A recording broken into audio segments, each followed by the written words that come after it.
just seeing you're like, this white girl is so fucking lost. She doesn't know what she's doing. Welcome. You're listening to Nuditea, a podcast where we get naked with our feelings while drinking tea. I'm Kimberly. And I'm Wendy, and on this podcast we talk about life, food, travel, adult things, our feelings. Just getting really good at that. Every time it's a mess, but the past couple of times I've really got the hang of it. Let's just talk about the teas we're drinking because that's what I'm interested in right now. I'm just drinking jasmine peony from David's Tea. It's whatever. We've had it before. It's good. What is going on over here? I don't know. So this is There's lemonade like buzz or something. Also from David's Tea. What's this? I can't place the smell. Do you want to know? Fruit. It smells more fruity than I imagined. I don't even like think fruit's apple-y. What I'm thinking. No, I don't know what. It's like pretty meh. It's a pretty meh tea. It's David's Tea. Mm-hmm. All the David's Tea that try to mess with fruity flavors are, in my opinion, complete failures. They're just not good. Maybe I haven't let it steep long enough, but it's like very just hot water and like a little bit of lemon, which is not bad if that's what I'm going for, but That's just not what you wanted today. Also, we're running like fairly low on good teas. Yeah. The ones that we have left when you're moving out and you're not buying more teas, you're kind of scraping the bottom of the barrel. Yeah, and our roommate has fancier teas, but I don't want to tap into her stash because, I don't know how much that stuff cost. Yeah, so true. Okay, so topic of today, because we still haven't told talk about you. Your tea. We did. Oh, I did. You did? Yeah, I did. Okay. I'm tired. Topic of today, which took us just forever to get into. Do you want to move that chair? It's just very in the way. No, my foot's resting on it. Okay. It's fine. Cool. We are going to, I don't even know what to call this topic. We're reflecting on some past trips and talking about things that we might have done differently, knowing what we know now, maybe different approaches to planning or, going through with the acts of our plans. Mm-hmm. Just things that we're thinking about now that these trips have ended and have passed for some time. And for this episode, I'm going to focus on my trip back to China, which was in 2018. And Kim, you're going to talk about Japan, which was in 2018? Also 2018. I'm pretty sure. We're just thinking back to 2018, the good old times when we could still travel. Yeah, these aren't like highlights and these aren't necessarily connected with food. So it is different from what we've talked about. Oh, mine are a little bit connected with food. I said not necessarily connected with food because I thought yours might be connected with food. Yeah. So Mine's always going to be connected with food. I just need a moment here with my tea. Today, it's very gloomy today. The magic of editing is we can just chop this out and it looks like we took no time. I'm just gonna leave it in. People need to know the reality. Some days, it's just rainy and gloomy and you kind of just don't want to do anything. You won't leave it in if we're running real long though. You'll Is this one sacrifice gonna go it. long? I don't know. We don't really have a template for this episode. It's you have one note which says China, and I have like maybe 3 things in a sentence. You know what? Every time I like verbalize the word China in my head, it's in Trump's stupid ass voice, and I hate that. I hate it. It's vile. I'm disgusted. I need to get it out of my brain. I need to go look up some like other wonderful people saying the word China so that I can just get the bad taste out of my mouth. Which is not this tea because it's quite nice actually. Okay, so who wants to start today? Do you want me to start? Sure. Okay, everyone just needs a moment here. So I was flipping back and forth on what I really wanted to talk about for this episode because there were a lot of things about that trip back to China that I think I would have done differently.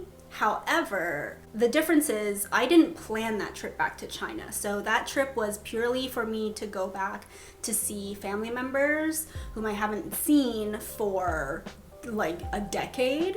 So the real purpose of that trip was to hit up as many spots as possible where I had immediate family. So that meant a lot of very jet lagged running around in transit, trying to get from train to train, like meeting a whole bunch of new as in like family members, but people that you're just not that close with, because I don't go back to China very often. So a lot of these people, it's like I know who they are. I don't really know anything about them. We don't really have like a strong family bond.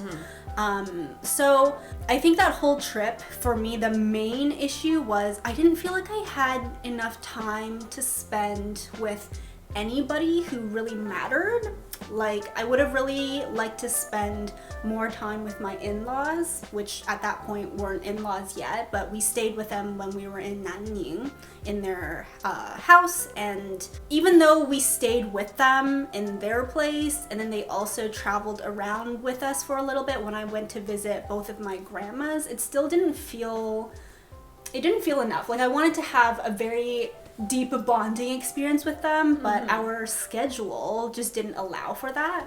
And then one of my biggest regrets from that trip was that I only spent, I think, a total of 3 days, maybe 2 nights with my maternal grandmother, who has now passed. So 2018, that trip was the last time that I ever saw her. We got to be like, we lived with her for those 3 days that we were there. She was staying with my uncle at that time. So we got to, like, you know, be very close, and I was with her the entire time for those 3 days we were there. But after that, we went on this like huge other trip to visit my paternal grandmother, and then we went to Hong Kong. We hung out there for a long time. We got to go to Disney, like, do all of these things. And we ended up also taking, just me and my dad, we went to Singapore for a few days afterwards. And looking back now, I think I understand why my dad planned a trip like that, because, like, I've never been to Singapore, and, like, it was his lifelong dream to get us to, like, want to move to Singapore. So he needed me to be exposed to the wonders of Singapore. He had alternative motives. For sure. And everyone knew this, and I was excited to go. But in hindsight, it's like, I really wish that if we had just taken out those 2 Singapore days and lumped them in with me being with my grandma on my mom's side, how much better I would feel now. Because in the moment, though, you did enjoy Singapore a bunch. Oh yeah, like, I don't regret any of the experiences that I had, because, like, Hong Kong was so much fun. I got to spend so much time with my paternal grandmother. That being said, she's a very healthy woman. She's still, like, kicking real strong. She's gonna be around for a while. She's probably gonna see me and Xiangbin do our, like, Chinese tea ceremony wedding thing in China whenever we get to go back. Right. And I'm just kind of sad that my maternal grandmother, before 2018, she hadn't seen me for well over a decade. And she saw me for 3 days and then never saw me again. She also knew about Xiangbin, my partner, but at that point she had never formally met him. I don't know if she's ever met him. And it just, you know, it makes me sad. It makes me really sad to think that, I don't know, we had this whole trip planned out for China, and the time that I spent with each grandmother and also, like, doing other things was so unequal.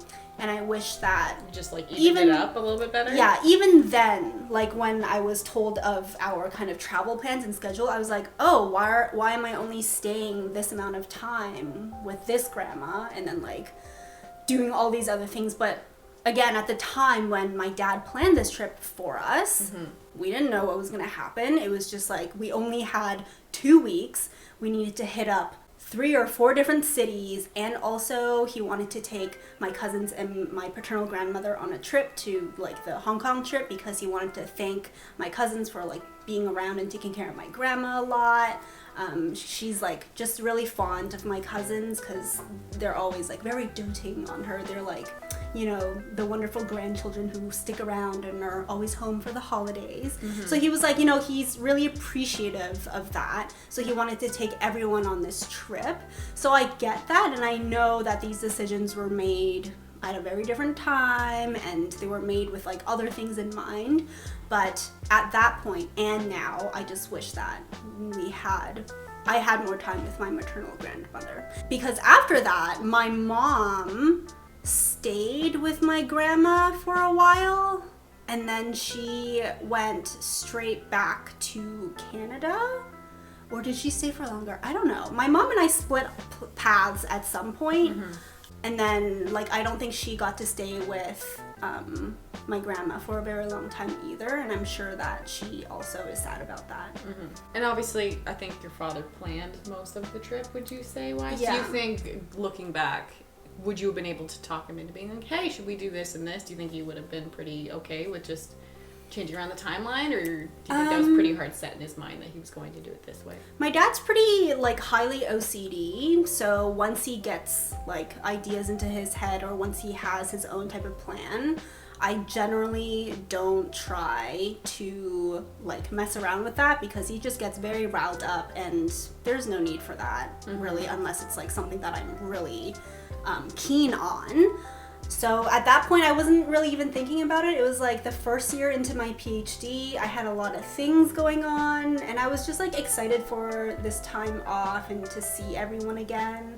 I did really enjoy my time, but like then and now looking back, it's just like the, you know, balancing act between visiting all these family members. I kind of wish we could have just prioritized the grandmas and my in-laws. And that would have made it a more like in-depth trip for me as well, because, you know, I'm more of like, I want to stay in one place for kind of an extended period of time to really get the feel of the area, like maybe visit some night markets. That was one thing when I was staying with my maternal grandmother.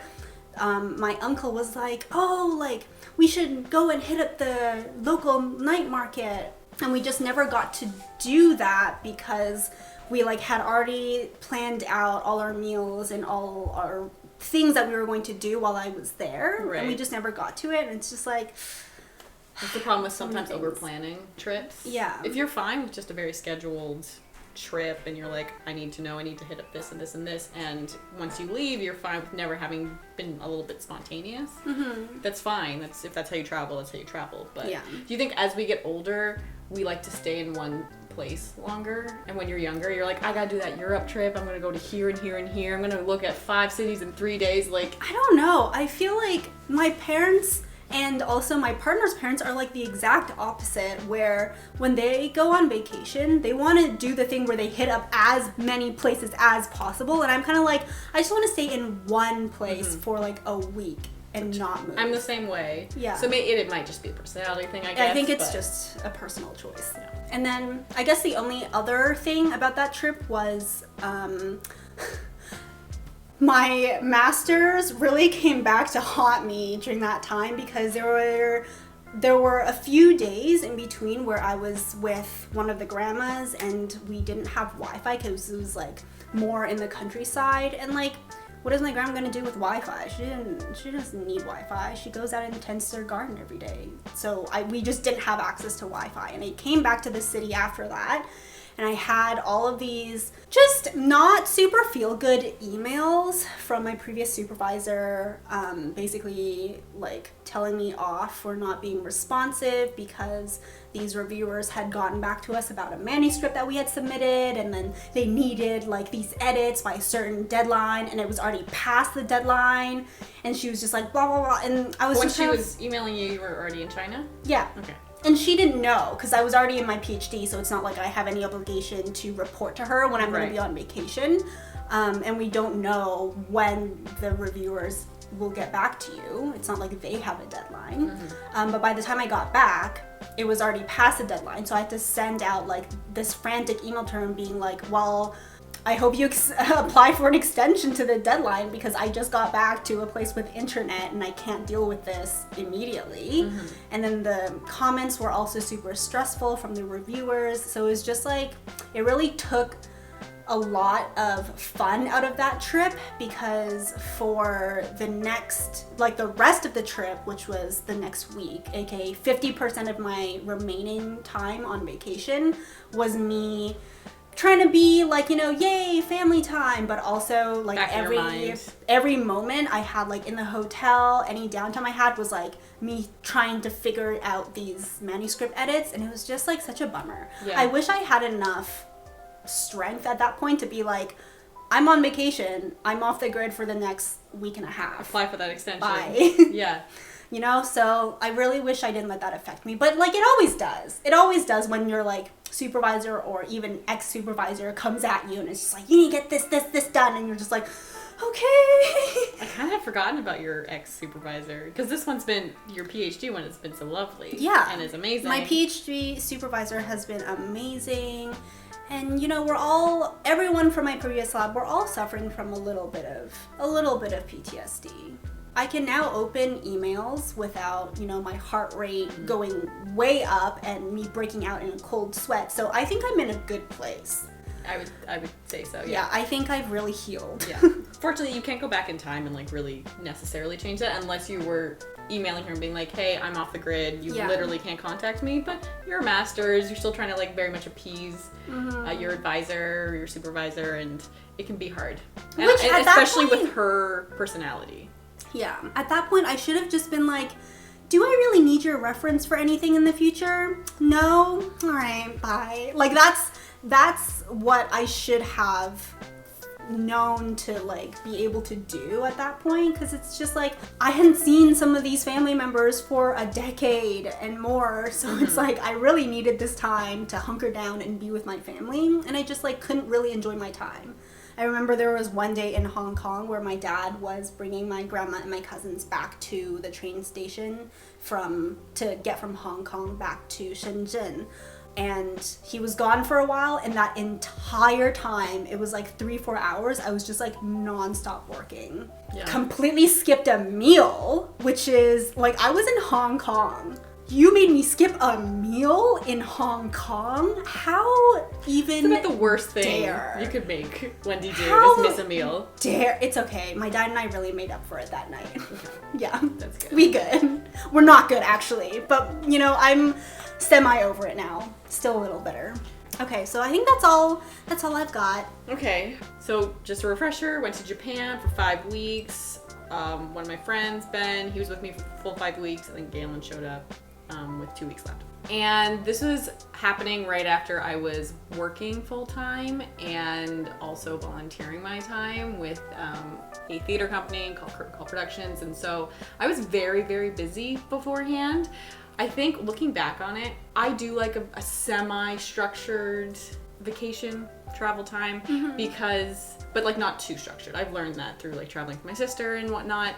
So, but this one I was like very hands off because I didn't have time. And then the week before, which was like kind of the time I was going to get a lot in, I was so sick.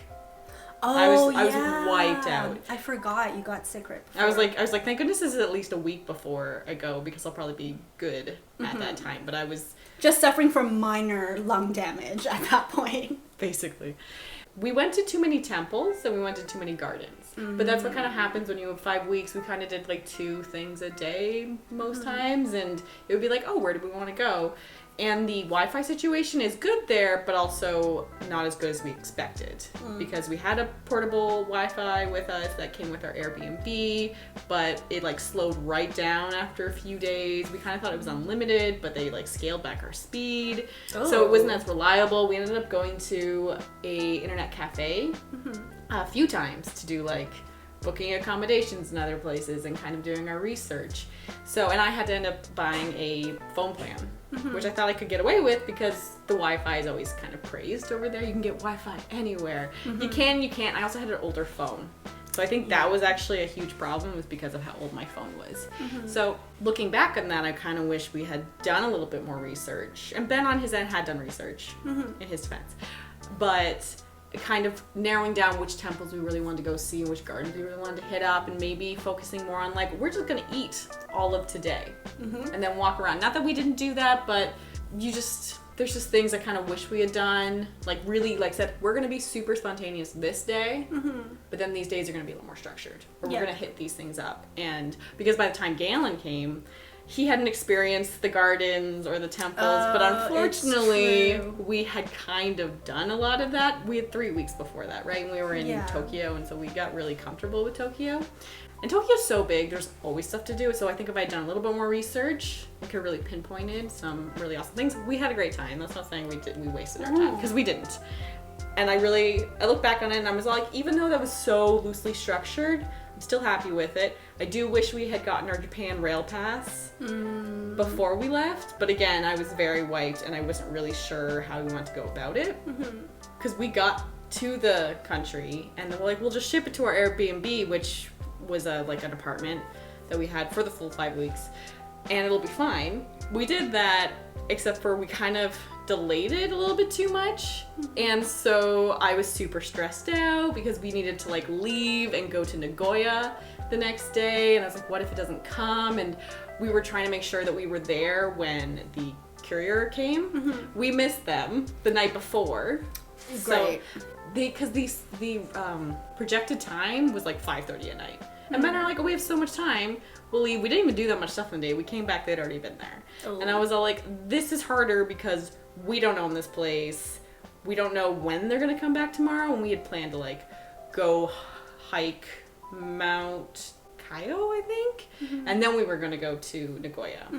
And so we were still able to do that, but dude, I get so stressed at that situation. I'm all like, will it line up? All that stuff. So if I had been able to buy the Japan Rail Pass before we left and shipped it like to our Canadian address, would have been much, much better.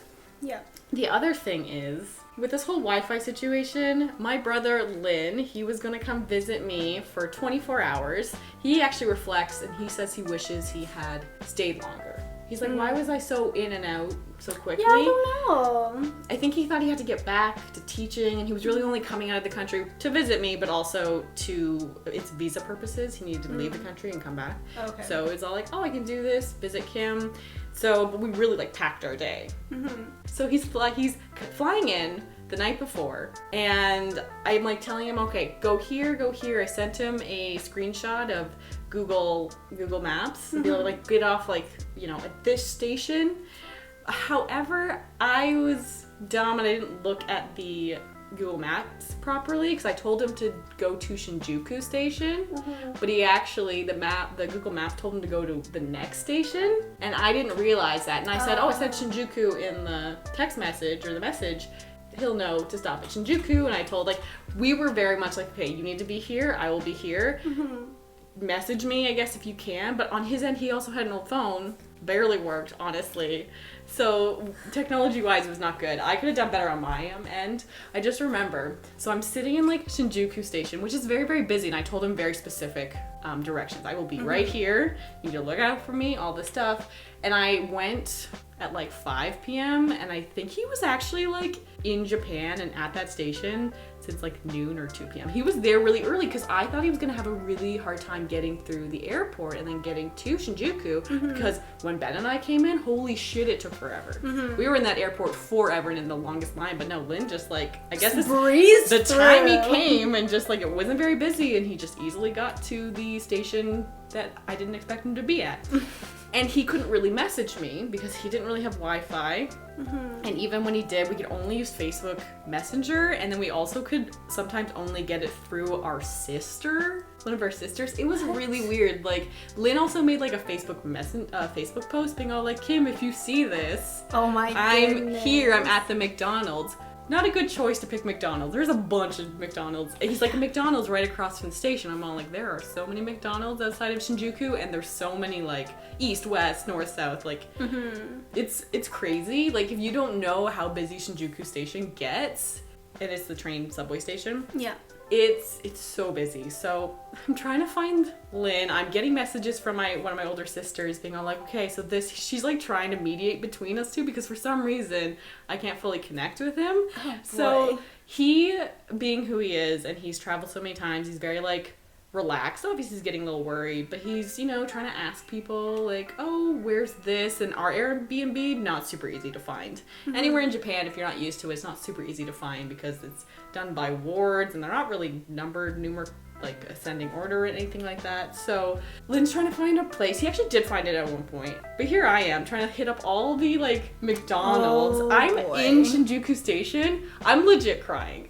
And so I'm convinced that people who are like just seeing me, like, this white girl is so fucking lost. She doesn't know what she's doing, but I'm just like, what if, like, he can't find me? What if he's, like, still at the airport, but we have no way to, like, contact each other? But I knew he was around, but once I knew he was there, I'm like, Shinjuku is just, like, so condensed and, like, crazy city. I'm all like, how are we gonna find each other? So I was, like, walking, like, back and forth. My phone was dying, and so I, like, went back. Gosh. Like, I was looking for Lynn for so many hours, like trying to find him. We were trying to connect for so long, and so I went back to the apartment. Ben was kind of sleeping. I come in, I'm like crying. I'm like, Ben, I need your portable battery back, and I don't know where he is, blah blah blah. So I come back out, and lo and behold, I look down the street, and Lynn's walking towards me, and I'm just like, appears. Like, it was such a like so stressful situation, and I was so worried. And Lynn was like,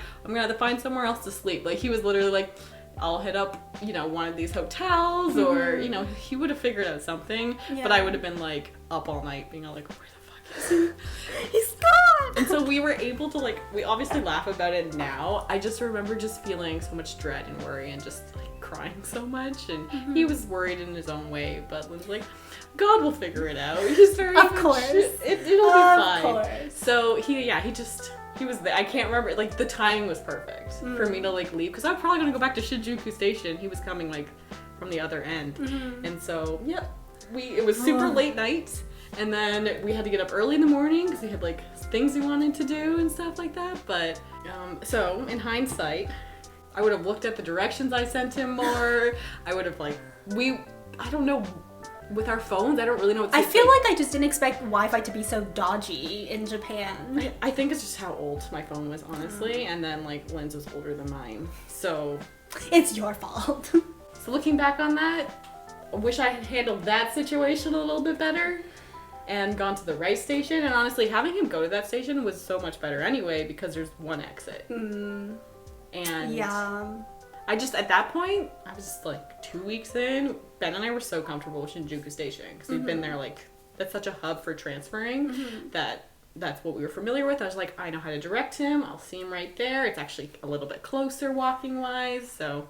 Whoops. I think, like, those are kind of the main things I would change. I even think, looking back, some of the fights that the three of us or two of us had were resolved, I think, pretty well. Okay. And I think... What were the fights about? Places to visit or things to No, one of them was Ben, we couldn't find food, and Ben gets hangry and I don't, basically. And when he gets hangry, he kind of he shuts down a bit and isn't super useful. Oh. That's true. I've never seen Ben hangry before. Yeah. And it's not like, he's not necessarily, he's not like yelling or anything like that. He just doesn't really help find a solution. Right. And that was kind of the issue, but I knew, I'm like, gotta nip this in the butt right now after this whole thing, because I'm like, you have to solve the problem. Yeah. And so we solved it by being like, we just have to have snacks constantly, because while in Japan, you're probably close to a convenience store, we could not find the convenience store that we were looking for. And he's not super picky about food, but there are times where he's like, no, let's, find maybe something that, he looks for smells, and I found Galen was a little more specific. He's looking for a certain atmosphere. That way. And Ben and I are just like, what's kind of cheap, but like some of the foods like that we haven't hit up yet, like the cuisine, so we'll do that.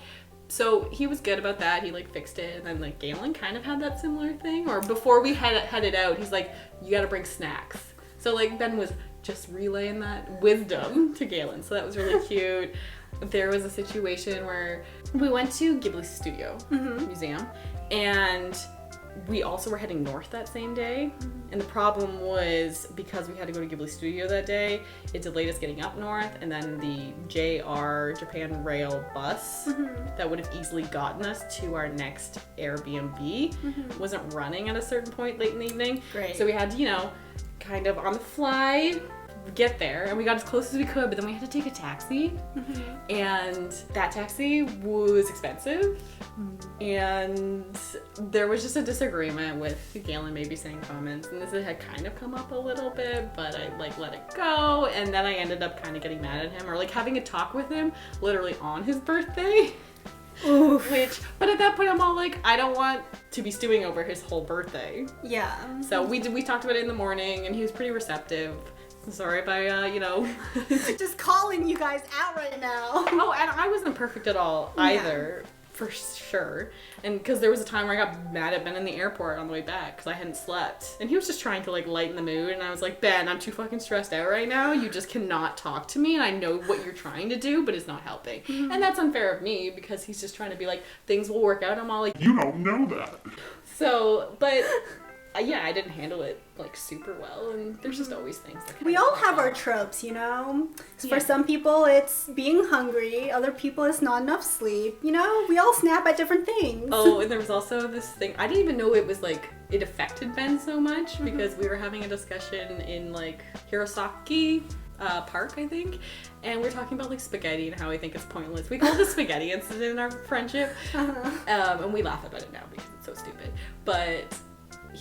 I think it's pointless to order at a restaurant. He was playing devil's advocate. Not that he doesn't necessarily agree with me, but, you know, he does that, which is fine. I'm all for discussion, but it kind of went on for a long time. Oh, and boy. I just couldn't deal with it anymore. And then I said kind of something about how he argues and all this stuff. And so apparently, and Galen agreed with me, and then apparently, like, Ben was really annoyed at that point, or mad at me. And I didn't realize he was mad at me. So, great. I didn't pick up on that, but, I mean, he told me eventually. I don't know if it was in the trip or when we got back, but I think it was during the trip. But that's kind of, you know, it's growing moments. It's how you learn if you can travel with someone. And I do think I can travel with both of them again. Whether they can say the same thing about me, not entirely sure. But, yeah, you kind of learn your traveling style, what you want to do when you travel, like, and who you travel better with. And so I think... It's a growing thing. It either breaks a friendship when you're spending 5 weeks pretty much every single day with them. 5 weeks is a long time to spend with anyone nonstop. Yeah. And like under situations like jet lag, when you're like stressed out because of language barriers, like you guys did a great job. Yeah. I don't know what he would say, but I think 5 weeks we didn't get too sick of each other for the most part. So, but I think in hindsight, because I was all like, Ben, we should have like solo days where we don't like spend time with each other. But because of the language barrier, I think like he was a little nervous. I was probably nervous too, but I've also done trips where I just like peace out for my sister. That's like kind of the fun of this type of trip, to like put yourself in that situation. But he's so easygoing that I think it's just like, he's like, no, yeah, we'll do that today. So I think in hindsight, he wishes maybe we'd taken a little more solo days, because I actually took solo day when Kaylin got there and they both did something. So it's always healthy to have days apart from someone so that you can talk about like what you did over especially dinner. if the trip is that long. Like if you're going for a week or 2 week trip, maybe not necessary, but if it's 5 weeks and you just have so much time, then just like do your own thing for a little while. Still so many regrets not being able to go on that trip with you guys. Truly. I mean, it was in the original plan. It was. Years ago. I had like planned out all these like little spots. Would have known all the food. Yeah. I think we did pretty well with food, for sure. But with you, you would have been like, we need to go to this place. And you, also, like, known. I don't make the mistake of not packing fucking snacks. It was only one mistake. When I go travel, I am always loaded with snacks. I don't care what anyone says. Everyone always like laughs at me for being too extra with packing too much food. And I'm like, you don't even know what I become when I'm hungry. I don't know what any of you are like when you're hungry. I'm just trying to keep everyone safe, okay? It's just a national security threat. I need everyone to be okay. No, it's a smart thing, for sure. And it only happened the one time, and then it was fixed. And then Ben and Galen like, do you have snacks? Do you have snacks? Everybody needs snacks. Because I'm someone who literally cannot, like, probably eat for a day. I mean, I'll hydrate, but it doesn't bug me. Sleep will bug me to a certain extent, and that was only at the end of the trip when I had slept for, like, 20 hours at that point. So, maybe more. I don't know. By the time we got back, it was 26 hours before I like had actually slept. Oh. So yeah, I'm more bugged by sleep than I am food. Okay. So everyone has their thing when traveling. I'm probably both of those things, sleep and food. So who knows? Okay. So would we like to close out? Is there anything else? I don't think so. All right. Overall, I really enjoyed my trip, and I think you enjoyed your trip. There's just small like things. Sure. I don't think any trip's ever perfect. Yeah. It's really hard to come by. So Thank you for listening to this episode of Nudity. If you want to listen to this episode and past episodes, you can pretty much hear us wherever you listen to podcasts, probably. And we also have the video podcast on YouTube, and you can follow us on Instagram at Nudity Podcast. Cool, thanks. Bye. Bye.